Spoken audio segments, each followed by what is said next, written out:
Hello friends, मैं लेकर आ गई हूँ एक बहुत ही अमेजिंग चाइनीज ड्रामा जिसके स्टार्ट में हम एक पर्सन जिंग को देखते हैं। वो जाकर एक गाड़ी में बैठ जाता है और वो बहुत ज्यादा इंजर्ड था। इतने में उस गाड़ी में एंटर होती है शाओ, जो कि जिंग के साथ वाली सीट पर जाकर बैठ गई थी। और फिर वो नोटिस करती है जिंग को और बाहर कुछ गुंडों को, जो कि जिंग को ही शायद ढूंढ रहे थे। और उसे समझ आ जाता है कि जिंग उनसे बचकर भाग रहा है। जिंग उसकी तरफ देखकर बोलता है कि प्लीज मेरे क्लोज आओ और मेरी हेल्प करो। और वो समझ गई थी कि उसे जिंग को बचाना होगा। शाओ जिंग की तरफ जाते हुए उसके लैप पर बैठकर उसको किस करने लगी थी ताकि वो उसको बचा सके। और गुंडे उस बस में इंटर होकर उसको ढूंढने लगते हैं, लेकिन उन्हें वहाँ पर वो कपल दिखाई देता है। तो वो कहते हैं कि हम इनको बॉदर नहीं करेंगे और वहाँ से जाने ही वाले थे। लेकिन तभी उन्हें जिंग के खून के निशान वहाँ पर मिल जाते हैं और वो जिंग पर अटैक करने के लिए आते हैं, लेकिन उसने शाओ को बचा लिया था। और कुछ ही देर में उस फाइट में जीत कर शाओ को बचाकर वो बस से नीचे आ जाता है, जहाँ पर उसके गार्ड्स भी पहुँच चुके थे। और वो कहता है कि ये सब टाइगर का काम होगा, उसी ने भेजे हैं अपने गुंडे मुझे मारने के लिए। और शाओ को गोद में उठाते हुए आगे बढ़ते हुए कहता है कि एक दफा इस केस को मैं सॉल्व कर दूं, उसके बाद मैं तुमसे मिलूंगा। तुमने मुझे बचाया है, इसीलिए मैं इसका एहसान कभी नहीं भूलूंगा। मैं तुम्हारी सारी रिस्पॉन्सिबिलिटी लूंगा और अगर तुम चाहो तो मैं तुम्हें पे भी कर सकता हूँ। अब नेक्स्ट सीन में हम जिंग को देखते हैं, जो कि अपने रूम में चेयर पर बैठा हुआ था और उसके सामने आती है शाओ एक बहुत ही प्यारे से ड्रेस में। और वो जिंग के करीब आती है, जिसके बाद हमें उन दोनों के दरमियान कुछ रोमांटिक मोमेंट्स देखने को मिलते हैं। लेकिन हमें पता चला था कि ये तो सिर्फ जिंग का ड्रीम था। और जैसे ही वो आंखें खोलता है तो उससे मिलने के लिए आया था येन। जिंग पूछता है कि जो लड़की मैंने ढूंढने के लिए कहा था, क्या तुम्हें वो मिल गई? तो येन कहता है कि अभी तक नहीं, लेकिन हम ढूंढ रहे हैं। ये कहकर येन वहाँ से चला गया था। और जिंग सोचता है कि तुम कहाँ पर चली गई जब मैंने तुम्हें कहा था कि मेरा वेट करना। और दूसरी तरफ हम शाओ को देखते हैं, जो कि अपने घर गई थी और अपने फादर को देखती है, जिसके फेस पर चोटों के निशान थे। और वो अपने फादर से कहती है कि फिर से जुआ खेला आपने और हार गए हैं ना उसमें, और उनको पैसे देते हुए कहती है कि ये मेरी आज की कमाई। तो उसके फादर खुश होते हुए बोलते हैं कि तुम चाय पी लो, मैंने तुम्हारे लिए चाय बनाई है। और उठकर चले गए थे वो रूम में। शाओ अपना कोट उतारती है, जो कि उसे जिंग ने पहनाया था। और फिर जिंग की बात को याद करती है कि मैं तुम्हारे लिए रिस्पॉन्सिबल हूँ, लेकिन उसके बात को याद करके इग्नोर करते हुए चाय पीने लगी थी। और चाय पीने के कुछ देर बाद ही वो बेहोश हो जाती है, जिससे हमें पता चला था कि उसके फादर ने ड्रग्स मिलाए थे उसकी चाय में। और उसको बेहोश होता देखकर खुश होते हुए बोलती है कि यही किस्मत है तुम्हारी। और वो आज अपनी बेटी को सेल करने वाले थे चंद पैसों के लिए। और वहाँ पर आता है किवन, लेकिन शाओ कुछ होश में थी और उनसे दूर जाने की कोशिश करती है, लेकिन वो चल नहीं पा रही थी। अब किवन जैसे ही दो आदमियों के साथ उसके करीब आता है तो शाओ ने हाथ में चाकू पकड़ रखा था, जिससे वो उस पर अटैक कर देती है। और किवन के साथी तो डरकर वहीं से भाग गए थे। शाओ बहुत ज्यादा घबरा जाती है और वहाँ से वो जाती है जो के पास। और जो उसे देखकर घबरा गया था और शाओ उसे हक कर लेती है। तो वो कहता है फिक्र मत करो, सब ठीक हो जाएगा, तुम्हें क्या हुआ? इतने में वहाँ से गुजरता है मैनेजर त्यान, और उससे देखते हुए जो उसे कॉन्ग्रेचुलेट करने लगा था उसके बेटे की बर्थ के लिए। और त्यान की नजर पड़ती है शाओ पर और वो पूछता है कि ये कौन है। इस पर जो बताने लगा था कि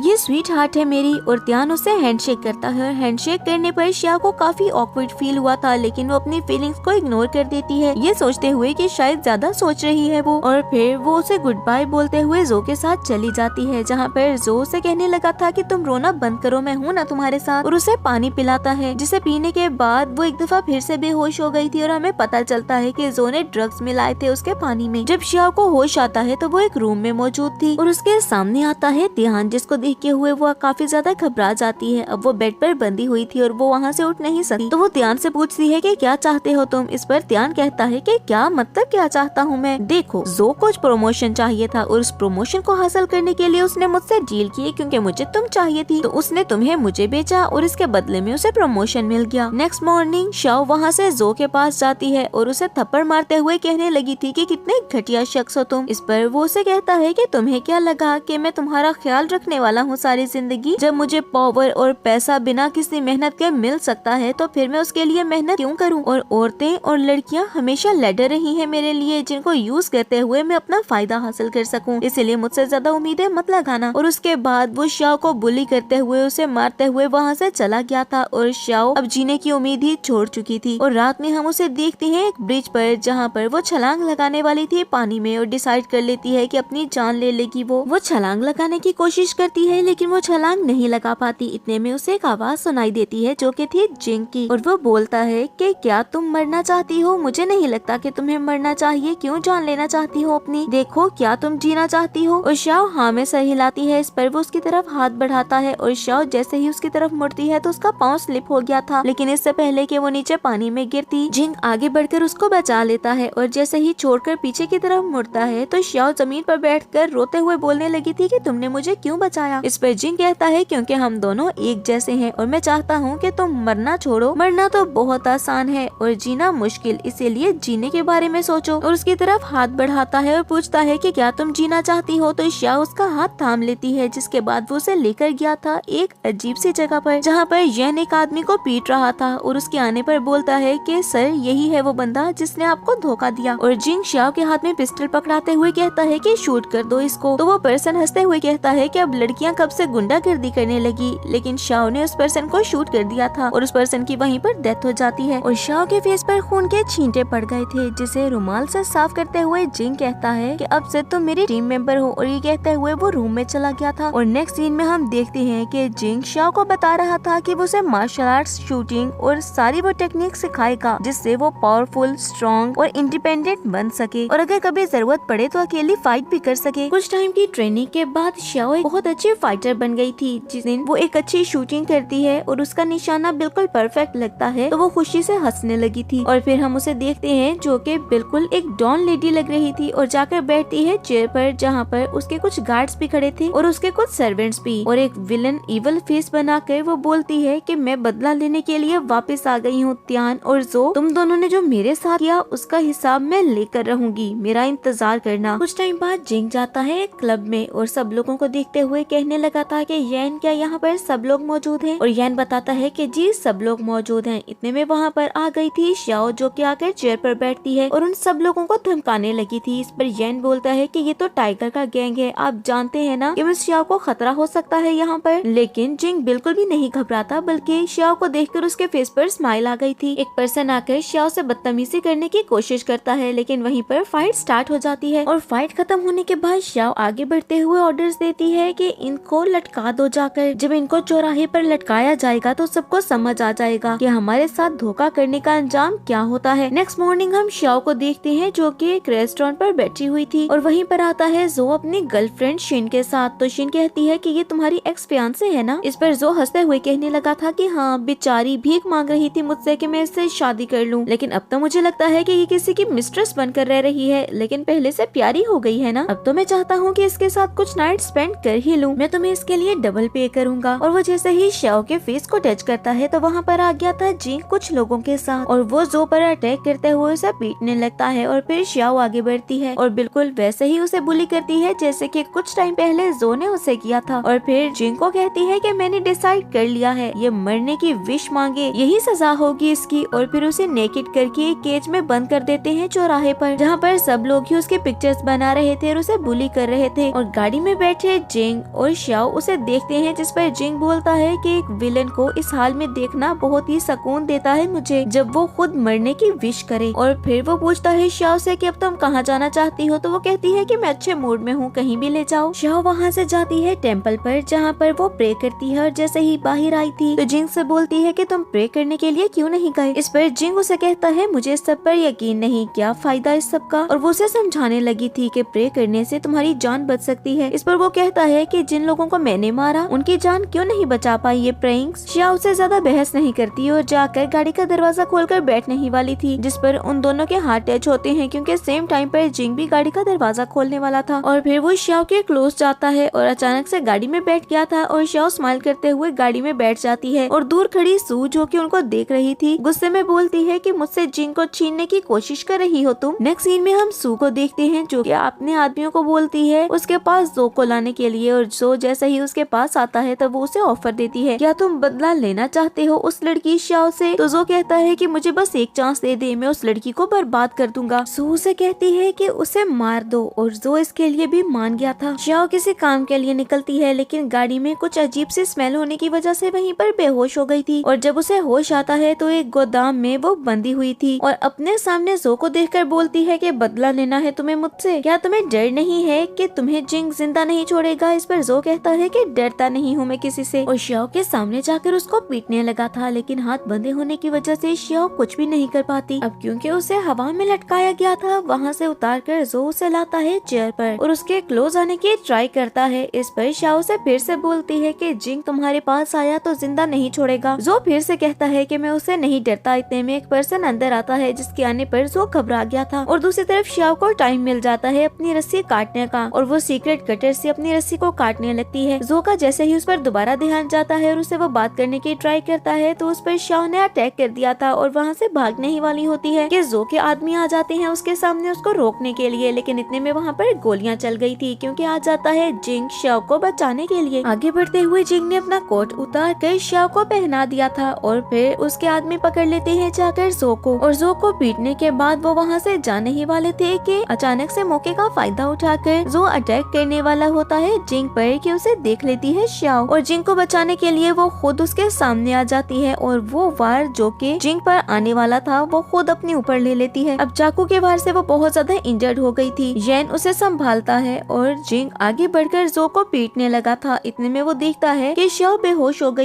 की तरफ श्याओ के मुंह से ब्लड आने लगा था। इस पर वो और ज्यादा परेशान हो जाता है और येन भी परेशान था और चेयर पर बैठते हुए वो उसी ब्रेसलेट को देखता है जो कि प्रे के टाइम पर उसे दिया था श्याओ ने, लेकिन उसने मना कर दिया था लेने से। और वो श्याओ की बातों को याद करता है कि प्रे करने से हमें बचाया जा सकता है, हमारी जान बच जाती है। और वो सोचता है कि कैसे एक लड़की ने मुझे प्रे करने पर लगा दिया, लेकिन आज मैं चाहता हूँ कि वाकई ही उसकी जान बच जाए। इतने में डॉक्टर बाहर आता है जो कि बताने लगा था कि उनकी जान खतरे में है और उनको बचाना बहुत ही ज्यादा मुश्किल। ये बात सुनते हुए येन गुस्से में बोलता है कि जानते हो ना कि अगर उसे कुछ भी हुआ तो तुम भी मारे जाओगे, लेकिन डॉक्टर फिर भी कहता है कि मैं कोई श्योरिटी नहीं दे सकता। ये बात सुनते हुए जिंग उसे कहता है कि देखो बात सुनो, प्लीज उसे बचा लो, मैं तुम्हें कुछ भी नहीं बोलूंगा लेकिन प्लीज उसे बचा लो। डॉक्टर के वापस रूम में जाने पर जिंग दोबारा से प्रे करने लगा था श्याओ को बचाने के लिए और कुछ ही देर में डॉक्टर आकर बोलता है कि हमें खून की जरूरत है क्योंकि उनका काफी ज्यादा खून बह गया है और हमें खून नहीं मिल रहा। और श्याओ के साथ जिंग का ब्लड ग्रुप मैच कर जाता है जिस पर वो ब्लड विथड्रॉ करवाता है और कुछ ही देर में वो खुद भी एक रूम में पड़ा था अनकॉन्शियस होने की वजह से। इतने में सू आती है वहाँ पर जो कि उसे देखकर सोचने लगी थी कि तुमने अपना क्या हाल कर लिया, और उसके पीछे ही वहाँ पर आती है श्याओ जो कि सू को देखकर सोचती है कि यही है उसकी फियांसे। और सू श्याओ से बोलती है जरा मेरे पीछे आओ और उसे लेकर बाहर कॉरिडोर में आ गई थी और सू उसे पैसे देते हुए बल्कि उसके मुंह पर फेंकते हुए बोलती है कि दफा हो जाओ तुम जिंग की जिंदगी से, जिसके बाद वो उसे बुली करने लगी थी। और श्याओ उसके सामने एक लफ्ज भी नहीं बोलती क्योंकि उसे भी यही लगा था कि जिंग अपनी फियांसी की साइड ही लेगा। और इतने में जिंग को होश आ जाता है जो कि जल्दी से उठकर भागता है बाहर की तरफ ताकि वो पता लगा सके कि श्याओ कैसी है। और दूसरी तरफ एक गार्ड आकर सू को कहने लगा था कि जल्दी से यहाँ से चलें, लेकिन सू वहाँ से नहीं जाती और वहीं पर आ जाता है जिंग जो कि पूछने लगा था सू से कि क्या कर रही हो यहाँ पर तुम। और फिर श्याओ से कहता है तुम्हें क्या हुआ, तुम ठीक हो ना श्याओ। सू मासूम सी शक्ल बनाकर कहने लगी थी कि मुझे जब पता चला कि श्याओ ने तुम्हारी जान बचाई तो मैं उसके पास आई उसको कुछ इनाम देने के लिए ताकि वो खुश हो जाए, लेकिन उसने तो गलत ही समझ लिया और मुझे अजीब अजीब बातें सुनाने लगी। इस पर जिंग उसकी तरफ देखते हुए बोलता है कि श्याओ तुम बताओ कि क्या हुआ। और श्याओ सोचने लगी थी कि मेरी बात पर क्यों ही यकीन करेगा और मैं इन दोनों के बीच में नहीं आना चाहती, इसीलिए झूठ बोलती है कि मैं बस खुद ही पैर स्लिप होने की वजह से गिर गई। और वहाँ से जाने ही वाली होती है कि जिंग कहता है चलो मैं तुम्हें रूम में छोड़ दूं, और श्याओ बोलती है कि नहीं जरूरत नहीं है इसकी, मैं खुद से चली जाऊंगी। जिसके बाद सू जिंग के पीछे ही चली जाती है दुम कटी छिपकली की तरह। और जिंग उसे कहता है कि ये मेरे आसपास मंडलाना बंद करो, ये बात तुम भी जानती हो कि तुम मेरी सिस्टर की तरह हो और मैंने तुम्हें कभी भी इससे ज्यादा कुछ नहीं समझा, इसीलिए अपने ये दिमाग के खुराफात अपने तक ही रखो।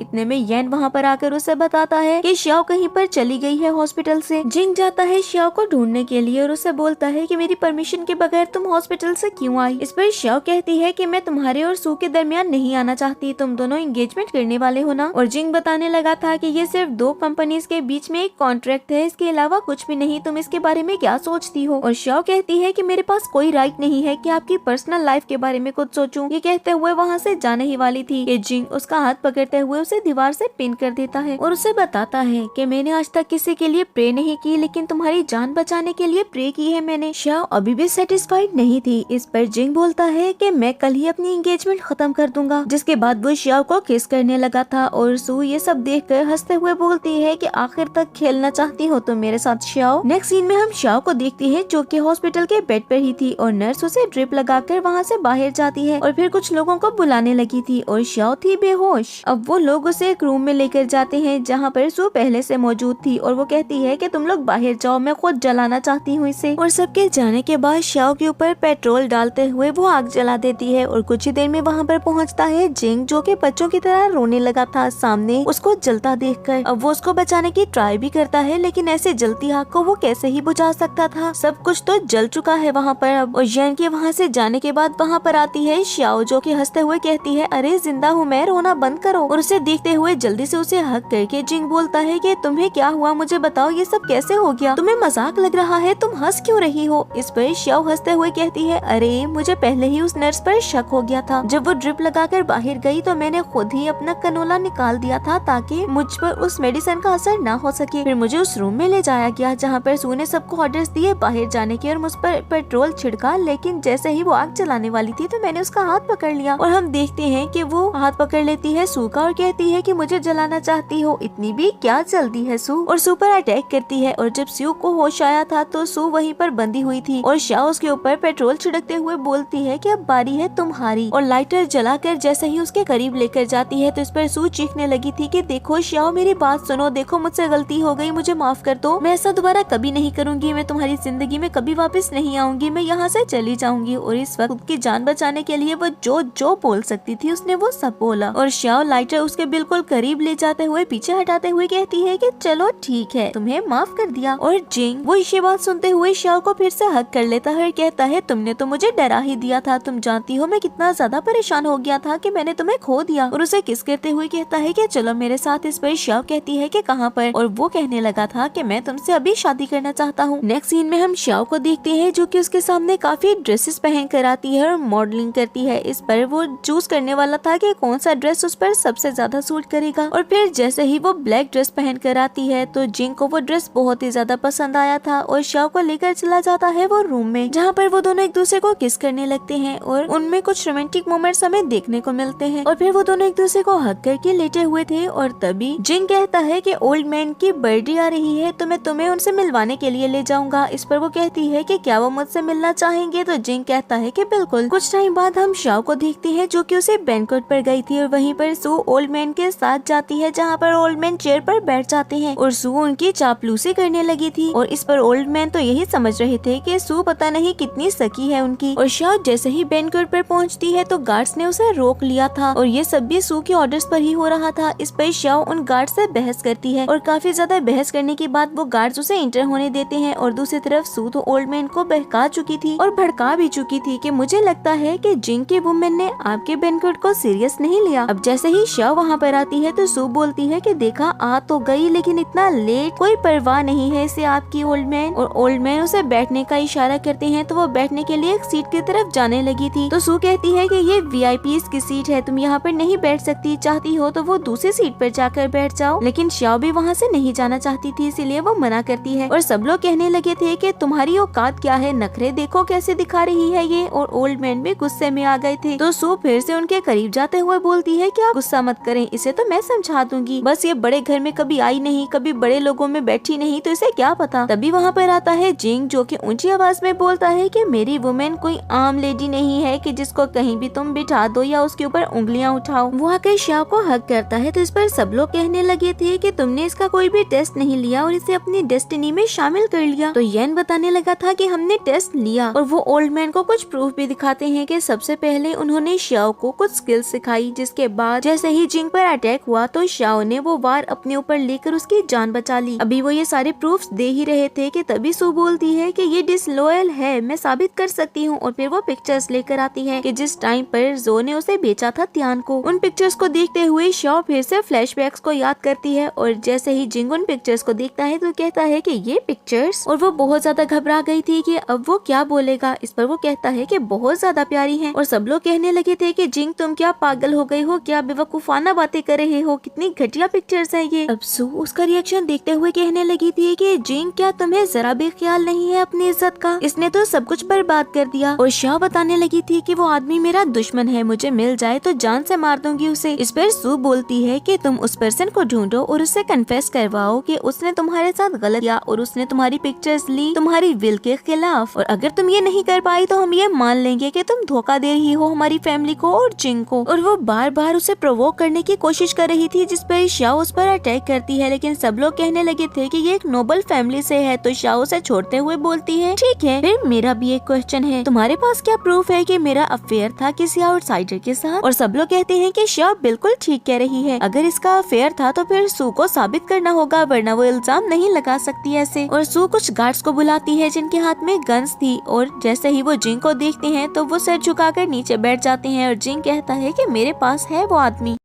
और फिर वो ऑर्डर देता है त्यान को वहाँ पर लाने के लिए। और कुछ ही देर में हम कुछ लोगों को देखते हैं जो कि त्यान को वहाँ पर ले आते हैं, और त्यान सबसे माफी मांगने लगा था अपने किए पर। जिंग उसे कहता है कि सबको सच बताओ। इतने में आगे बढ़ते हुए सू कहती है कि इससे मैं खुद बात कर लूंगी, और जिंग पीछे हट जाता है तो सू नीचे झुकते हुए त्यान से कहने लगी थी कि सोच समझ कर बात करना, क्योंकि तुम्हारे पेरेंट्स मेरे कब्जे में है। त्यान काफी ज्यादा घबरा जाता है और झूठ बोलने लगा था कि इस लड़की शाओ ने मुझे सेड्यूस किया था ताकि ये मुझसे पैसे हथिया सके और किसी वेल्दी फैमिली में शादी कर सके। और जिंग आगे बढ़ते हुए अपनी पिस्तौल उसके सर पर तानते हुए बोलता है कि एक बात याद रखना, तुमने बकवास करने की कोशिश की तो मैं तुम्हें जान से मार दूंगा। और सब लोग गुस्से में कहते हैं कि अब तो तुम्हारे दिल में ओल्ड मैन के लिए भी कोई रिस्पेक्ट नहीं रही, उनके सामने खड़े होकर तुम लोगों को ऐसे धमका रहे हो। तो शाओ आगे बढ़कर जिंग का हाथ पकड़ते हुए बोलती है कि तुम्हें मुझ पर यकीन है काफी है मेरे लिए, लोग मेरे बारे में क्या सोचते हैं मेरे लिए ये बिल्कुल भी मैटर नहीं करता। सू ओल्ड मैन के पास जाकर कहने लगी थी कि मैं जिंग के फैन से हूँ, इन दोनों को अलग करें, लेकिन इतने में शाओ ने पिस्टल लेकर त्यान को गोली मार दी थी। और सू चीखते हुए बोलती है कि किसी को चुप करवाने के लिए तुमने उसकी जान ले ली शाओ, ताकि तुम खुद बच जाओ। अब सू चीखती है कि शाओ को पकड़ लो, खड़े मेरा मुंह क्या देख रहे हो, तुम सबके सामने इसने मर्डर कर दिया। लेकिन जिंग सबको धमकाते हुए बोलता है कि किसी ने शाओ को हाथ लगाने की भी कोशिश की तो मैं उसे जान से मार दूंगा। और ओल्ड मैन खड़े होकर बोलने लगे थे कि तुमने तीनों टेस्ट पास कर लिए शाओ, इसीलिए मैं तुम्हें कबूल करने के लिए रेडी हूँ, मुझे अब तुमसे कोई प्रॉब्लम नहीं। लेकिन सू को इस सबसे प्रॉब्लम थी, और बाकी पर्सन भी खड़े होते हुए बोलते हैं कि आप ये फैसला नहीं ले सकते, और अगर इसने अपनी इनोसेंस को प्रूव करना है तो इसे नंगे पांव कांच के ऊपर चलना होगा। और वहाँ पर वो कुछ ग्लास तोड़ देते हैं जिसका कांच हर तरफ बिखर गया था, और उसे बोलते हैं कि नंगे पांव इस पर चलो ताकि अपनी सिंसियरिटी को प्रूव कर सको। और ओल्ड मैन ये सुनते हुए शाओ से कहने लगे थे कि इस सब में मैं भी तुम्हारी कोई हेल्प नहीं कर पाऊंगा, तुम्हें ये करना ही होगा अपनी सिंसियरिटी को प्रूव करने के लिए। शाओ डिसाइड करती है कि अपनी सिंसियरिटी को प्रूव करने के लिए वो उस कांच पर चलेगी, और जैसे ही वो ये बात अनाउंस करती है तो जिंग ने उसे रोका था, और वो जिंग से कहती है कि देखो मैं चाहती हूँ कि मैं सबके सामने ये प्रूव कर सकूँ कि मैं ही तुम्हारी लेडी बनने के काबिल हूँ और कोई भी मुझ पे उंगली ना उठा सके, इसलिए प्लीज मुझे मत रोको। और जिंग भी अपने जूते उतार देता है और उसके साथ आकर खड़ा हो गया था और कहता है कि ठीक है, फिर इस एग्जाम में दोनों साथ ही पास होंगे। और वो दोनों ही उन कांच के टुकड़ों पर चलते हैं, और जैसे ही वो उसे क्रॉस करती है तो सब उनके लिए क्लैपिंग करने लगे थे, सिवाय सू और उस पर्सन के जिसने उन्हें ऐसा करने के लिए कहा था। और वो दोनों एक दूसरे को हक कर लेते हैं, जिसके बाद जिंग सबके सामने अनाउंस करता है कि अब से ये मेरी वाइफ है, और अगर किसी ने भी शाओ को हार्म करने के बारे में सोचा तो उसकी सबसे पहली फाइट मेरे साथ होगी। ऐसी धमकियां देने के बाद वो कहता है कि आज का फंक्शन यहीं पर खत्म हुआ, और सब लोग उसे ग्रीट करते हुए वहाँ से जाने लगते हैं। सबके जाने के बाद वहाँ पर एक गिफ्ट आता है जिसमें एक धमकी दी गई थी ओल्ड मैन को कि वो उनको मार देंगे। सब काफी ज्यादा घबरा जाते हैं, और एक पर्सन चीखता है कि किसकी हिम्मत हुई ओल्ड मैन को ऐसा गिफ्ट भेजने की। और शाओ कहती है कि ओल्ड मैन मुझे परमिशन दे, मैं उस पर्सन को आपके सामने ले आऊं जिसने आपको ऐसा गिफ्ट भेजने की जरूरत की है। और ओल्ड मैन उसे परमिशन दे देते हैं। तभी हम मिस्टर वैंग को देखते हैं जो कि पीछे खड़े होकर हंस रहे थे इविल स्माइल देकर। नेक्स्ट सीन में हम शाओ को देखते हैं जो कि एक मीटिंग रूम में थी, और वहीं पर आ जाते हैं मिस्टर ली सू के साथ। और तभी वो कहती है कि मुझसे अब तमीज से बात करना, क्योंकि अब मैं तुम्हारी आंट हूँ। ये बात सुनते हुए शाओ खड़े होकर बोलती है तो तुमने कभी भी जिंग से लव नहीं किया, तुम्हें लव था उसकी पावर से जो तुम्हें नहीं मिल सकी, तो पावर हासिल करने के लिए तुमने दूसरा रास्ता अपना लिया। और मिस्टर ली बोलते हैं कि मैं एक बात बता दूं कि अब से सू मेरी फियांसे है, तो कोई उसके खिलाफ कुछ भी नहीं बोलेगा। अब यहीं पर शाओ और मिस्टर ली में बहस स्टार्ट हो जाती है, और जैसे ही वो बिजनेस की बात करना स्टार्ट करते हैं तो मिस्टर ली उसके आइडियाज पर कभी मानने वाले थे ही नहीं। और शाओ कहती है कि मैं इस मामले में आपसे ज्यादा जानती हूँ। ये बात सुनते हुए मिस्टर ली को और भी ज्यादा गुस्सा आ गया था, और वो उस पर चीखने लगते हैं जिससे उन्हें खांसी आने लगी थी। और सू बोलती है कि तुम में तो इतने भी मैनर्स नहीं है कि अपने एल्डर्स को कैसे ट्रीट करो तुम, और देखो तुम्हारी वजह से मिस्टर ली को कितना ज्यादा गुस्सा आ गया, उनकी हालत भी ऐसी नहीं है कि वो इतना गुस्सा कर सके। जिसके बाद सू श्याओ से बोलती है कि तुम्हें अपनी टीम को खत्म कर देना चाहिए क्योंकि इसका कोई फायदा नहीं, और श्याओ कहती है कि मेरा गैंग और मेरी टीम कभी भी खत्म नहीं हो सकती और ना मैं कभी ऐसा होने दूंगी। इतने में हम एक पर्सन को देखते हैं जो कि चाकू निकालता है और उसने अटैक कर दिया था श्याओ पर, लेकिन वो इसमें कामयाब नहीं हो पाता और श्याओ के गार्ड्स श्याओ को बचा लेते हैं। और तभी वहाँ पर एंट्री होती है जिंग की, जो कि आकर श्याओ के साथ खड़ा हो गया था और श्याओ पूछती है कि बताओ कि ये सब तुमने किसके कहने पर किया, और वो दोनों पर्सन बोलते हैं कि मिस्टर ली हमें बचा ले, और ली चीखने लगा था कि मैंने कुछ नहीं किया, मुझ पर इल्जाम मत लगाओ। और श्याओ जिंग से बोलती है कि फिक्र मत करो, इस केस को मैं सॉल्व कर लूंगी, और उन दोनों पर्सन को गोली से मारते हुए वो मुड़ती है सू और ली की तरफ और उनसे बोलती है कि तुम दोनों को हमारी टीम से निकाला जा रहा है। ये बात सुनते हुए जिंग कहने लगा था कि आज से जो भी ऑर्डर श्याओ करेगी वही मेरा ऑर्डर होगा और सबको वो मानना होगा। अब सब लोग वहाँ से चले जाते हैं, जिसके बाद हम जिंग को देखते हैं जो कि श्याओ के काफी क्लोज आ गया था, और वहाँ पर खड़ा येन कहता है कि मुझे कोई जरूरी काम है, मुझे यहाँ से जाना होगा। उसको ऐसे भागता देखकर वो दोनों स्माइल करने लगे थे और फिर से वो एक दूसरे के क्लोज आ जाते हैं। लेकिन इतने में येन भागते हुए वापस आता है और उनको बताने लगा था कि प्रॉब्लम हो चुकी है। तभी रात में हम श्याओ को देखते हैं जो कि एक रेस्टोरेंट के बाहर जाती है और दो लड़कियों को बचाती है जिनको कुछ गुंडे लेकर जा रहे थे अपने साथ। और वहाँ पर खड़ा पर्सन लू से बोलता है कि आखिर तुम हो कौन, लेकिन जैसे ही उसे श्याओ के बारे में पता चला था तो वो उसे माफी मांगने लगा था। लेकिन इससे पहले कि श्याओ उसे भी गोली से उड़ाती वहाँ पर आ जाता है वैंग, जो कि कहता है कि कुत्ते को मारने से पहले भी उसके मालिक से परमिशन लेनी होती है, पता है क्या तुम्हें। श्याओ वैंग को नहीं जानती थी और येन उसे वैंग के बारे में सब कुछ बताने लगा था कि वो ओल्ड मैन का रियल बेटा है, लेकिन ओल्ड मैन ने उसे चूज नहीं किया बल्कि उसकी जगह पर उन्होंने चूज किया जिंग को। इस बात पर वैंग को काफी ज्यादा गुस्सा आ जाता है और वो उनके खिलाफ प्लानिंग करने लगता है, जिसके बाद वो अपना घर छोड़कर आ गया था सबसे सारे रिश्ते तोड़कर। ये सब सुनते हुए श्याओ उस पर्सन से काफी अच्छे से मिलती है और उसे ग्रीट करते हुए कहने लगी थी कि सॉरी मुझे आपके बारे में पता नहीं था। अभी वो दोनों बातें कर ही रहे थे कि वहाँ पर आ जाता है जिंग, जो कि आकर वैंग से बात करता है तो वैंग उससे भी अजीब और वियर्ड तरह से बिहेव करने लगा था और उससे बात करता है, जिस पर श्याओ और जिंग दोनों को ही काफी वियर्ड फील होता है और ऑकवर्ड भी। लेकिन जैसे ही वैंग उनकी वेडिंग की बात करता है तो इस पर श्याओ शॉक रह गई थी और सोचने लगती है कि क्या हमारे गैंग में कोई स्पाई है जो कि सारी खबर देता है इसको, आखिर हमारी वेडिंग के बारे में इसको कैसे पता जब हमने बताया ही नहीं। और हैरान होकर वो जिंग की तरफ देखती है, लेकिन फिर जिंग का हाथ पकड़ते हुए वैंग से कहने लगी थी कि हम आपको इनवाइट करना चाहते थे और मैं तो अभी आपको इनविटेशन देने के लिए आई हूँ ताकि आप हमारी वेडिंग अटेंड कर सकें। मुझे पूरा यकीन है कि आप वेडिंग अटेंड करने के लिए जरूर आएंगे ताकि हम आपको एक अच्छा सा गिफ्ट दे सकें और आपकी मेहमान नवाजी कर सकें। लेकिन उसकी आवाज में छुपा तंज वैंग पहचान लेता है और हंसते हुए कहता है कि क्या मैंने आपके लिए कोई प्रॉब्लम क्रिएट कर दी। तो वो दोनों स्माइल करते हैं। इस पर वैंग सोचता है कि जिंग तुम्हारी पावर, तुम्हारा सक्सेस और तुम्हारे साथ खड़ी ये लड़की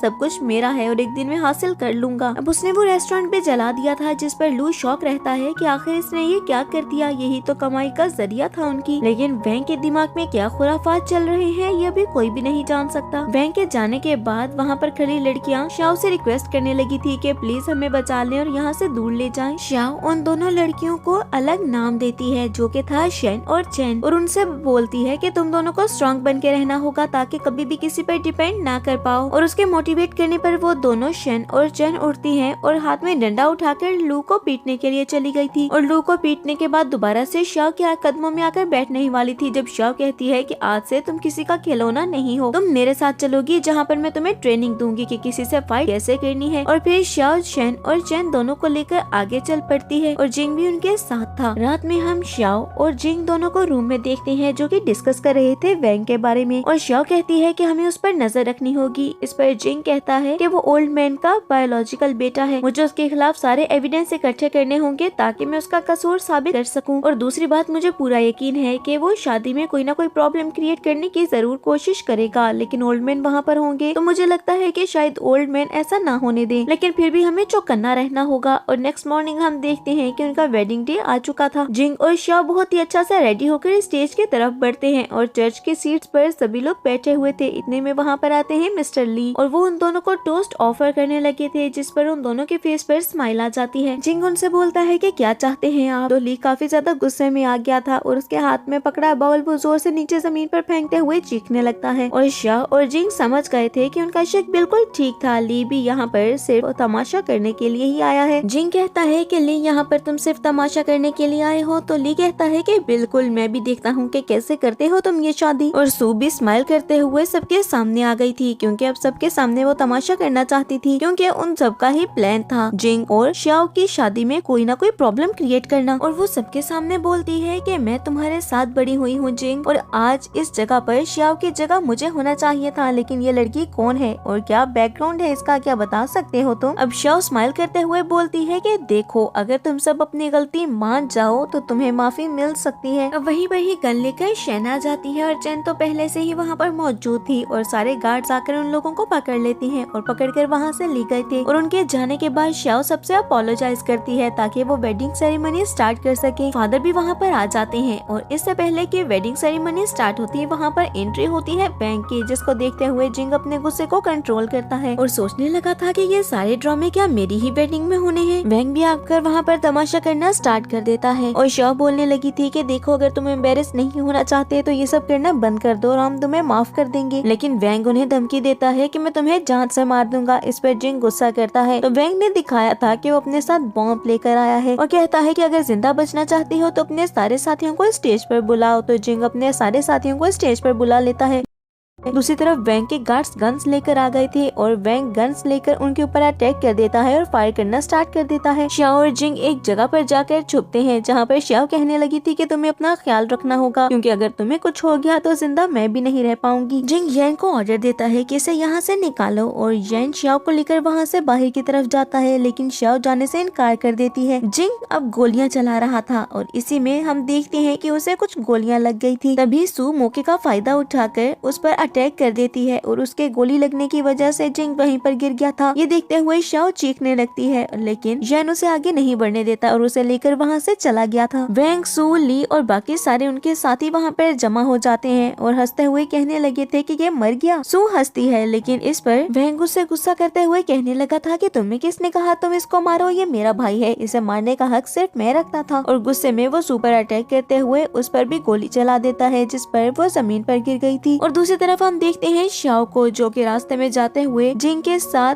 बिताए सारी मेमोरीज को याद करने लगती है। कैसे वो जिंग से मिली, कैसे वो जिंग के साथ आई, कैसे जिंग ने उसे ट्रेनिंग दी, और कैसे बार बार जिंग ने उसे बचाया और हमेशा उसका साथ दिया। ये सब याद करते हुए वो बच्चों की तरह रो रही थी। उसके सामने उसकी जिंदगी एक फिल्म की तरह चल रही होती है। श्याओ की गाड़ी एक जगह पर जाकर रुकती है, जहाँ पर यह कहने लगा था कि हमारे लिए गाड़ी पर जाना सेफ नहीं होगा, मैंने बोट्स प्रिपेयर करवाई हैं, तो चले मैं आपको यहाँ से दूर ले जाता हूँ। और श्याओ याद करती है जिंग की बात को, जिस पर वो कहने लगा था कि वेडिंग डे पर मैंने सब कुछ प्लान कर लिया है, क्योंकि वो कोई नॉर्मल डे नहीं होने वाला। ये बात याद करते हुए वो यैन से कहती है कि मैं यहाँ से कहीं भी नहीं जाऊंगी, क्योंकि जिंग अभी भी यहाँ पर मौजूद है, चाहे कुछ भी हो जाए मैं उसको अकेला छोड़कर नहीं जाने वाली। इतने में वहाँ पर वैंग और बाकी साथियों की गाड़ियाँ आ चुकी थी, और वैंग आगे आते हुए कहता है कि भाग रही हो हमसे, कहाँ तक भाग पाओगी। यैन श्याओ को कवर करने की कोशिश करता है, लेकिन यैन को साइड पर हटाकर वो सामने आकर खड़ी हो गई थी वैंग के, और उसके थप्पड़ मारने पर वैंग तो शॉक रह जाता है, क्योंकि उसने सोचा भी नहीं था कि इस वक्त श्याओ में इतनी हिम्मत होगी कि उसको थप्पड़ मार दे। और फिर वो श्याओ से कहने लगा था कि तुम्हारी इतनी हिम्मत के तुमने मुझे थप्पड़ मारा, लेकिन कोई बात नहीं, सुकून तो मिल गया ना तुम्हें। और श्याओ चीखते हुए कहती है कि तुम्हें डर नहीं है, तुम्हारे फादर को ये सब पता चल जाएगा। इस पर वो हंसते हुए कहता है कि क्या ये सब मेरे फादर की वजह से तो हो रहा है? अगर उन्होंने मेरा हिस्सा, मेरी प्रॉपर्टी और मेरा हक सही टाइम पर मुझे दे दिया होता तो ये सब उनके साथ ना होता ना, लेकिन नहीं, उन्होंने मेरी जगह पर जिंग को चूज किया तो उन्हें भुगतना होगा, क्योंकि अब मेरे दिल में उनके लिए भी नफरत है, सिर्फ नफरत। उनके एक गलत फैसले की वजह से इस वक्त ड्रैगन गैंग खतरे में है, और ऐसी हालत कभी भी ना होती अगर उनका फैसला सही होता उस वक्त और वो मेरा साथ देते। इसके बाद वैंग ऑर्डर देता है कि ओल्ड मैन को यहाँ पर लेकर आओ, और ओल्ड मैन को जैसे ही श्याओ देखती है तो वो तो शॉक रह गई थी, क्योंकि ओल्ड मैन बहुत ही बुरी हालत में व्हील चेयर पर थे, बिल्कुल पैरालाइज। लेकिन ये सब कुछ कब हुआ? और वैंग उसे धमकाते हुए कहता है कि अगर ओल्ड मैन की जिंदगी चाहिए तो तुम्हें वो डॉक्यूमेंट्स और प्रॉपर्टी के पेपर्स मुझे देने होंगे। श्याओ इसके लिए मान जाती है और यैन को कहती है डॉक्यूमेंट्स लाने के लिए, और उसने लाकर वो डॉक्यूमेंट्स उन लोगों को दे दिए थे। जिसके बाद श्याओ कहती है कि आज भी ये गैंग मेरा ही है, और मेरी एक और शर्त है, तुम्हें ओल्ड मैन को मुझे देना होगा। वैंग पहले तो इस पर नहीं मानता, क्योंकि वो ओल्ड मैन को मारना चाहता था। पहले भी वो धमका चुका था कि वो ओल्ड मैन को मार देगा। इस पर भी श्याओ ने काफी रिएक्ट किया था कि तुम्हारा फादर है ये, लेकिन उस पर इन बातों का असर होने ही नहीं वाला, क्योंकि वो तो ओल्ड मैन को अपना फादर समझता ही नहीं। इस बार शाओ बोलती है कि तुम चाहते हो कि मैं पब्लिक को मना लूं तुम्हारे लिए, तो प्लीज तुम इनको मेरे हवाले कर दो। तो वैंग अपने फायदे के लिए मान जाता है और ओल्ड मैन को हवाले कर देता है शाओ के। शाओ ओल्ड मैन के पास बैठ गई थी और तभी वो पीछे मुड़कर देखती है वैंग को, जो कि घुटनों के बल बैठते हुए उसका हाथ पकड़कर बोलता है कि जब से मैंने देखा है तुम्हें मैं पागल हो गया हूँ, और उसे प्रपोज करने लगा था। इस पर शाओ कहती है कि मेरे सामने ये ड्रामा मत करो क्योंकि मैं इस सब में नहीं आने वाली। मैं जानती हूँ कि तुम जिंग से सब कुछ हासिल करना चाहते थे और इसीलिए तुम्हें अब सुकून मिल रहा है ये सब देखकर, और मुझे भी तुम सिर्फ हासिल करना चाहती हो, कोई लव नहीं है तुम्हारा ये। इस पर वैंग कहने लगा था कि क्या तुम मुझे रिजेक्ट कर रही हो? कोई बात नहीं, टाइम देता हूँ तुम्हें, लेकिन कुछ टाइम बाद मैं वापस आऊंगा। ये कहते हुए अपने आदमियों के साथ वो वहाँ से चला गया था। सीन चेंज होता है और हम शाओ को देखते हैं जो कि ओल्ड मैन को लेकर चली गई थी एक होटल में। शेन और चेन भी उसके साथ थी और वो कहती है कि मैं ज्वेलरी के बदले में रूम लेना चाहती हूँ। इस पर मैनेजर उसे देखते हुए कहता है कि तुम इतनी बुरी हालत में कैसे आ गई? तुम्हें क्या लगता है कि इस खटारा से ज्वेलरी को लेकर मैं तुम्हें रूम दे दूंगा? और उसके रिंग्स उसके मुंह पर मारते हुए बोलता है कि ये ज्वेलरी अपने पास ही रखो। ये देखते हुए शेन और चेन को बहुत ज्यादा गुस्सा आ गया था और वो मैनेजर की तरफ लपकती हैं उसको पीटने के लिए, लेकिन शाओ ने उन्हें रोक दिया था, ये कहते हुए कि ये दुनिया ऐसी ही है, मतलबी। जब तक इन्हें किसी चीज से फायदा हो तो ये आपका साथ देते हैं, लेकिन जब इन्हें लगे कि आप इनके लिए यूजफुल नहीं है बल्कि यूजलेस हैं, तो ये आपको ऐसे धक्का देते हैं कि जैसे कभी आपके साथ थे ही नहीं। इतने में एक पर्सन आता है वहाँ पर जो कि कहने लगा था कि इनके पैसे मैं पे कर दूंगा, और उनके पैसे पे करते हुए वहाँ से चला गया था। शाओ उस पर्सन को ग्रीट करती है जैसे कि वो दोनों एक दूसरे को पहले भी जानते हो, लेकिन वो दोनों एक दूसरे से ज्यादा बात नहीं कर पाते। और शाओ ओल्ड मैन को लेकर आ गई थी रूम में, और जैसे ही वहाँ से जाने वाली थी तो ओल्ड मैन उसका हाथ पकड़ते हैं, जिस पर शाओ शॉक रह जाती है। ओल्ड मैन ऑर्डर देते हैं शेन और चेन को बाहर जाने का, ताकि वो नजर रख सकें कि कोई उनकी बातें तो नहीं सुन रहा। और फिर ओल्ड मैन शाओ को बताने लगते हैं कि मैंने अपने बेटे को सारी प्रॉपर्टी नहीं दी, बल्कि उसके बजाय मैंने जिंग को चुना, क्योंकि मैं जानता था कि जिंग मेरी प्रॉपर्टी, मेरा बिजनेस बहुत अच्छे से संभाल सकता है, जबकि मेरा अपना सका बेटा वैंग, वो ये सारा बिजनेस सब कुछ जापानीज को बेचना चाहता था, मुझे धोखा देकर सिर्फ पैसों के लिए। मैं तुम्हें बताऊंगा कि हमें प्लान कहाँ से स्टार्ट करना है। हमें उनकी उंगली नहीं काटनी बल्कि बाजू काटना होगा, ताकि वो किसी काम के ही ना बचे। सबसे पहले तुम्हें जाना होगा हाई के पास, क्योंकि वो वाइस प्रेसिडेंट है। सबसे पहले उसका काम तमाम करना होगा, फिर हम आगे के बारे में सोचेंगे। नेक्स्ट मॉर्निंग ही शाओ जाती है चेन के साथ हाई के घर पर, और फिर वो चेन को भेजती है अपने प्लान के साथ। तो चेन वहाँ पर जाकर बोलने लगी थी कि प्लीज मेरी बात सुन ले। तो हाई कहता है कि क्या तुम्हें शाओ ने भेजा है मुझे मारने के लिए? इस पर वो कहती है कि अरे मैं शाओ के साथ थी क्योंकि मुझे उससे फायदा मिल सकता था, लेकिन अब तो वो भी मुझे प्रोटेक्ट नहीं कर सकती, तो मुझे बताएं कि मैं किसके पास जाऊं। और हाई उसे इशारा करता है कि ठीक है तुम आ जाओ, और गार्ड्स उसे आगे गुजरने देते हैं। अब वो उसे थोड़ा सा सेड्यूस करती है, जिस पर हाई उसे उठाते हुए रूम में ले गया था और वो उसके हाथ बांधता है, जिस पर चेन पूछने लगी थी कि ये आप क्या कर रहे हैं। दूसरी तरफ हम शाओ को देखते हैं जो कि ऑर्डर देती है रिपोर्टर्स को बुलाने का। अब भाई कहने लगा था शेन से कि याद रखो मैं जानता हूँ कि तुम्हें शाओ ने भेजा है, लेकिन वो प्रिटेंड करती है कि उसे कुछ भी नहीं पता। इतने में वहाँ पर रिपोर्टर्स और हाई की वाइफ आ गई थी, और हर जगह पर ये बात वायरल हो जाती है कि हाई ने किसी लड़की को प्रोवोक करने की कोशिश की और हैरेस करने की भी, जिसके बाद उसे वाइस प्रेसिडेंट की सीट से हटा दिया गया था। और फिर उसकी जान को खतरा था, इसलिए वो अपनी जान बचाने के लिए भागता है। लेकिन इतने में हाई को एहसास हुआ था कि कार में उसके अलावा भी कोई मौजूद है, लेकिन इससे पहले कि हाई कार से निकल पाता, कोई उसके ऊपर अटैक करके उसकी जान ले लेता है। और हम शाओ, शेन और चेन को देखते हैं गाड़ी के पीछे खड़े हुए, जो कि एक दूसरे से डिस्कस कर रही थी कि ये पर्सन यही डिजर्व करता था। तभी शेन बोलती है कि आपने बहुत अच्छा प्लान बनाया है शाओ, और शाओ कहने लगी थी कि इसका काम तो तमाम हो गया और अब बाकियों की बारी है। ये कहकर वो तीनों वहाँ से आगे बढ़ गई थी, लेकिन एक रूम में खड़े हुए एक पर्सन को हम देखते हैं जो कि बहुत ही फोकस से उनको ही देख रहा था। लेकिन कौन था वो शख्स और क्यों देख रहा था उनको? रात में शाओ जाती है बार में, जहाँ पर लोग गैम्बलिंग कर रहा था, और उसे शाओ बोलती है कि तुम जुआ खेल रहे हो, जरा मेरे साथ तो खेलो। और लोग गुस्से में कहता है कि तुमने खुद इसके लिए बोला है, और उठकर उसे हिट करने ही वाला था कि उसके सामने आ जाती है शेन, और वो काफी ज्यादा इंजर्ड हो गई थी। और तभी शाओ कहती है कि अरे इतनी भी क्या जल्दी है, मेरे साथ जरा जुआ खेलो, और अगर मैंने तुम्हें हरा दिया तो तुम्हें मेरी बात माननी होगी। इस पर लू हंसते हुए कहता है कि मैं जुए का मास्टर हूँ, इतने सालों से खेल रहा हूँ और आज तक मैं नहीं हारा। शाओ उसकी बात को बिल्कुल इग्नोर करते हुए बोलती है कि अगर मैं हारी तो मैं और मेरी दोनों साथी तुम्हारी फैमिली में इंटर हो जाएंगी, और जैसा तुम कहोगी बिल्कुल वैसा ही करेंगी। लेकिन अगर तुम हारे तो जिस हाथ से तुमने मेरी इस सर्वेंट को मारा है उसी हाथ को मैं काट दूंगी, मंजूर है क्या? इस पर लू बहुत ही कॉन्फिडेंस से कहने लगा था कि ये तो मैं जीत ही जाऊंगा, और फिर वो गेम स्टार्ट कर देता है। शाओ अपनी पारी करती है। पहली बारी पर उसे अच्छा स्कोर नहीं आता और सब हंसने लगे थे कि ये तो हार जाएगी, और लू कहता है कि कस्टमर्स को सर्व करने की तैयारी करना स्टार्ट कर दो, क्योंकि अब वो होगा जो कि तुमने कभी सोचा भी नहीं। और शाओ फेस पर एक हल्की सी स्माइल लाते हुए बोलती है कि अरे इतनी जल्दी क्या है तुम्हें, बहुत जल्दी करते हो। दूसरी बार लू को अच्छा स्कोर आ जाता है। इस बार शाओ फिर से हार गई थी और सब लोग फिर से हंसने लगते हैं शाओ पर, क्योंकि वो कंटिन्यूअसली हार ही रही थी। और अब जो सबको लग रहा था उसके अकॉर्डिंग उसे लू की बात माननी होगी। शाओ खड़ी होती है, सबकी तरफ देखकर कहने लगी थी कि मैंने सबके सामने इसे चैलेंज किया है, और अगर ये हार गया तो तुम सब लोग मानोगे और गवाह बनोगे ना। इस पर वो पर्सन बोलते हैं कि हाँ बिल्कुल, और शाओ प्रूव करती है कि वो चीटिंग कर रहा था, इसीलिए तो उसे इतने ज्यादा नंबर्स आ रहे थे। और सब लोग बोलने लगते हैं कि लू तुम एक चीटर हो, तुमने चीटिंग की। और शाओ कहती है कि अब तुम्हें अपना हाथ मुझे देना होगा, जैसा कि मैंने तुम्हें चैलेंज किया था। और लू बहुत घबरा जाता है और कहता है कि ये मेरी टेरिटरी है, तुम यहाँ पर आकर गुंडागर्दी नहीं कर सकती हो मेरे साथ, समझी तुम। लू अपने सारे गार्ड्स को बुला लेता है और उन्हें ऑर्डर देता है कि आकर इन पर अटैक करो और इन्हें जान से मार दो। लेकिन इससे पहले कि वो गार्ड शाओ या शेन और चैन पर अटैक कर पाते, कोई पर्सन अटैक करता है लू पर, और उसकी नाइफ के अटैक से लू इंजर्ड हो गया था। और शाओ लू के हाथ को काटते हुए शेन और चैन के साथ वहाँ से भागने लगती है, लेकिन वो उस पर्सन का फेस नहीं देख पाते। अब वो बाहर की तरफ भागते हैं जहाँ पर लू के गार्ड्स उसे पकड़ने के लिए भागे थे। और फिर अगर वो देखती है कि चारों तरफ से गार्ड्स आ गए तो उन्हें कुछ भी समझ में नहीं आता। लेकिन इतने में वही मास्क वाला पर्सन उनके सामने आता है और बाकी सारे गार्ड्स को मारते हुए उनके लिए रास्ता बना देता है। शाओ, शेन और चेन एक जगह पर रुकते हुए सोचने लगी थी कि कौन था वो पर्सन, हम तो उसका फेस भी नहीं देख पाए। लेकिन तभी शाओ कुछ फ्लैशबैक्स को याद करती है। वो नाइफ जिससे लू पर अटैक हुआ, वो नाइफ तो जिंग की थी। ये बात सोचते हुए वो शॉक रह गई थी और सोचती है कि ऐसा कैसे हो सकता है, ये तो बिल्कुल इम्पॉसिबल है।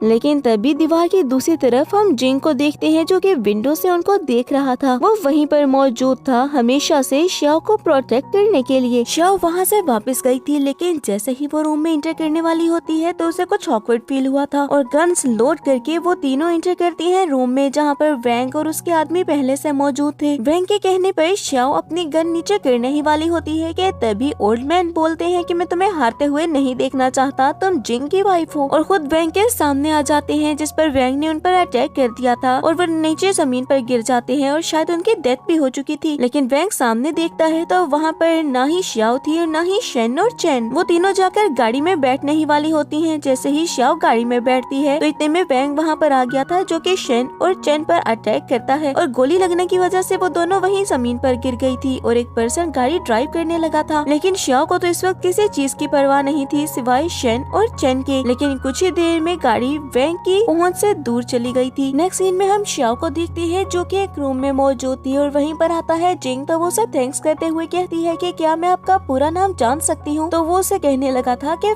तुम बस इतना समझ लो कि मैं जिंग का दोस्त हूँ। और शाओ अपना नाम बताकर वहाँ से जाने ही वाली थी, लेकिन अचानक से पीछे मुड़ते हुए वो जिंग का मास्क उतार देती है। इस पर जिंग भी काफी ज्यादा घबरा गया था, लेकिन तभी वो फ्लैशबैक को याद करता है। सबके जाने के बाद वहाँ पर आर्मी और पुलिस पहुँच जाती है जिन्होंने बचा लिया था जिंग को। और जिंग कहता है कि शुक्र है मैंने बुलेट प्रूफ जैकेट पहन रखी थी। और फिर वो कैप्टन को बोलता है कि किसी को भी ये बात पता ना चले कि मैं जिंदा हूँ, सबको यही लगना चाहिए कि मैं मर गया इस अटैक में। इस फ्लैशबैक को याद करते हुए जिंग शाओ को हक कर लेता है और शाओ बच्चों की तरह रोने लगी थी और कहती है कि मुझे लगा कि शायद तुम मर गए। इस पर वो उसे समझाता है कि हमारे बहुत से मेंबर्स को खरीद रखा था वैंग ने, तो अगर हम दोनों साथ रहते और कोई भी प्लान बनाते तो वो प्लान बहुत जल्द वैंग तक पहुँच जाता, इसीलिए मुझे ये प्लान बनाना पड़ा और तुमसे दूर होना पड़ा। लेकिन शाओ बोलती है कि तुम जानते हो कि मैं कितनी तकलीफ में रही हूँ और मेरा दिल कितना दर्द कर रहा था। और जिंग उसे कहने लगा था कि मैं हमेशा दूर से तुम्हें देख रहा था ताकि मैं तुम्हें बचा सकूं। और शाओ गुस्से में आते हुए बोलती है कि ओल्ड मैन मर गए, शेन और चैन मेरे सामने मर गई और तुम सिर्फ मुझे बचा रहे थे और मेरी दुनिया खत्म हो गई, तुमने क्या कर दिया जिंग। जिसके बाद एक क्रूअल फेस बनाते हुए शाओ कहने लगी थी कि मुझे बदला लेना है उन सब लोगों से। नेक्स्ट सीन में हम श्याओ को देखते हैं जो कि उसी पर्सन से मिलने के लिए जाती है जिसने उनके लिए रूम लिया था, और वो पर्सन बताने लगा था कि वो जापानीज के लिए काम करता है और सारी सच्चाई उसको बताता है, जिस पर वो फ्लैशबैक को याद करती है कि जिंग ने उसे कहा था कि वो उसका साथ देने के लिए किसी भी हद तक जाएगा और हमेशा उसके साथ है। अब नेक्स्ट मॉर्निंग ही श्याओ चली गई थी ली के पास एक गोदाम में जहाँ पर वो कुछ अप्लाई कर रहा था और वो अपना चाकू रख देती है उसकी गर्दन पर। इस पर ली काफी ज्यादा घबरा जाता है और कहता है कि इस बार बस मुझे माफ कर दो, मैं तुम्हें कभी दिखाई भी नहीं दूंगा। लेकिन श्याओ यहाँ पर उसे माफ करने के लिए थोड़ी आई थी। जब उन्होंने उसे माफ नहीं किया तो श्याओ उन्हें माफ क्यों करे। ली का गला काटते हुए श्याओ ने उसे वहीं पर मार दिया था और वहाँ पर खड़े अपने सारे गार्ड्स को ऑर्डर देती है उस जगह को जलाने के लिए, और उस जगह पर पेट्रोल छिड़ककर वो सारे गार्ड्स उस जगह पर आग लगाकर वहाँ से बाहर आ गए थे। बैंक को जैसे ही ये न्यूज मिलती है तो वो अपने असिस्टेंट पर गुस्सा करने लगा था कि ये सब कैसे हो गया, ये किसने कर दिया, कौन है जो मुझे बर्बाद करने पर तुला है। इस पर उसका असिस्टेंट बोलता है कि एक ही पर्सन है, आप जानते हैं उसे, श्याओ। श्याओ ने मारा है ली को और उसी ने गोदाम में आग भी लगा दी। और ये बात सुनते हुए अब वैंग बर्दाश्त नहीं कर पा रहा था, आखिर श्याओ में इतनी पावर कैसे आ गई। वैंग असिस्टेंट को वहाँ से जाने का बोलता है और परेशान होकर चेयर पर बैठ गया था। ये इतने में उसे फिर से असिस्टेंट आकर बताता है कि श्याओ यहाँ पर आ गई। इस पर वो घबरा कर पूछने लगा था कि कितने लोग हैं, और असिस्टेंट जैसे ही बताता है कि बस कुछ ही लोग हैं तो वो हंसते हुए कहने लगा था कि अब वो मेरे हाथों मरेगी। श्याओ इंटर करती है उसके रूम में जहाँ पर उसके साथ कुछ गार्ड्स थे और वैंग के गार्ड्स पिस्तौल तान लेते हैं उसके ऊपर। लेकिन तभी श्याओ उन्हें समझाने लगी थी कि तुम लोग कितने बेवकूफ हो, तुम सबने हमारे गैंग को छोड़ा, ड्रैगन गैंग को छोड़कर वैंग के पास चले गए, किस लिए, अपने फायदे के लिए। लेकिन तुम लोग ये नहीं जानते कि ये जापानीज के साथ काम कर रहा है सिर्फ अपने फायदे के लिए और तुम लोग यूज हो रहे हो, तुम लोगों को एट द एंड कोई फायदा नहीं मिलेगा। और वो सब गार्ड सोचते हैं कि श्याओ बिल्कुल ठीक कह रही थी। वैंग की तरफ देखते हुए श्याओ बोलती है कि मैं तुम्हें भी एक बात बताना चाहती हूँ, आज बर्थडे है ना तुम्हारी, तो सोचा तुम्हारे लिए गिफ्ट ले आऊं। और एक क्लॉक था वो जो कि ये रिप्रेजेंट कर रहा था कि आज वैंग वहाँ पर मरेगा। इस पर वो चीखते हुए कहता है कि तुम्हारी हिम्मत कैसे हुई, और फिर गार्ड्स को ऑर्डर देता है उसको मारने के लिए। लेकिन गार्ड्स मारने के लिए आगे ही नहीं बढ़ते तो वैंग उनकी तरफ देखते हुए कहता है कि पागल हो गए हो क्या तुम लोग, मैं बोल रहा हूँ कि श्याओ पर अटैक करके उसे जान से मार दो। वैंग असिस्टेंट से कहता है श्याओ पर अटैक करने के लिए और वो श्याओ पर अटैक करने के लिए जाता है, लेकिन श्याओ की गुस्से भरी निगाहों को देखकर वो भी वहीं पर रुक गया था। और श्याओ वैंग से कहती है कि तुम्हें किसने बना दिया हमारे गैंग का लीडर, तुम कभी हो ही नहीं सकते। इस पर वैंग हंसते हुए कहने लगा था कि देखो जिंग तो मर गया तो उसकी जगह तो मैं ही लूंगा। इतने में जिंग वहाँ पर आते हुए बोलता है कि तुम्हें किसने कहा कि मैं मर गया, और सारे गार्ड्स भागते हुए उसकी तरफ गए थे और उसके साइड पर आते हुए बोलते हैं कि हम आपके साथ हैं। जिसके बाद जिंग वैंग को पीटने लगा था और कुछ देर मार खाने के बाद वो नीचे जमीन पर गिर जाता है और श्याओ सबको बोलती है कि इसने हमारे कंट्री को बेचने की कोशिश की। तभी वही पर्सन वहाँ पर आ गया था जिसने श्याओ को रूम लेकर दिया था होटल में, और हमें पता चलता है कि वो कैप्टन जो है जो कि वैंग को वहाँ से पकड़कर ले गए थे और कहते हैं कि ड्रैगन गैंग ने हमारी बहुत ज्यादा हेल्प की इस ट्रेचर को पकड़ने में। सबके जाने के बाद श्याओ और जिंग एक दूसरे का हाथ पकड़ लेते हैं और फ्लैशबैक को याद करते हैं कि वो हमेशा साथ थे चाहे कैसी भी सिचुएशन थी, और ऐसे ही एक दूसरे का हाथ पकड़कर वो वहाँ से बाहर निकल जाते हैं क्योंकि अब वो दोनों साथ रहने वाले थे और उनके दुश्मन पकड़े जा चुके हैं, इसीलिए उनकी लाइफ में अब कोई हर्डल्स नहीं आने वाली। इसके साथ ही हमारा ये ड्रामा यहीं पर एंड हो जाता है। तो फ्रेंड्स मैं उम्मीद करती हूँ कि आपको ये ड्रामा पसंद आया होगा। अगर आपने इसको एंजॉय किया है तो वीडियो को लाइक करें, और अगर आप हमारे चैनल पर न्यू हैं तो चैनल को सब्सक्राइब करके बेल आइकन के बटन को प्रेस कर दें ताकि न्यू आने वाले ड्रामास आपको बिना किसी देरी के मिलते रहें।